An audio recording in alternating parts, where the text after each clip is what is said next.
আল্লাহ কিয়ামতে বলছে, কিয়ামতের দিন দুনিয়াবি যত বন্ধুত্ব ছিল সকল বন্ধুরা পরস্পরের শত্রু হয়ে যাবে।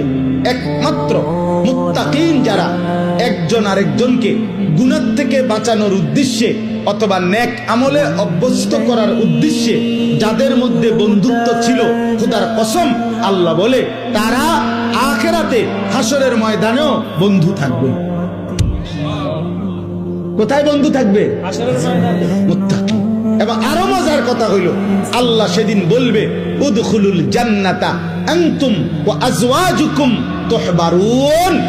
আল্লাহ বলে যদি বন্ধুত্বটা তাকওয়ার ভিত্তিতে হয়, যদি বন্ধুত্বটা গুনাহ ত্যাগের ভিত্তিতে হয়, যদি বন্ধুত্বটা আল্লাহর ইবাদতের ভিত্তিতে হয়, খোদার কসম আল্লাহ বলছে, আল্লাহ নিজে ডাক দিয়ে বলবে, হে আমার মুত্তাকি বান্দারা, তোমরা প্রত্যেকেই তোমাদের তাকওয়ার বন্ধু জীবন চলার পথে যারা ছিল বন্ধুদেরকে সাথে নিয়ে খুশি চিত্তে জান্নাতে ঢোকো।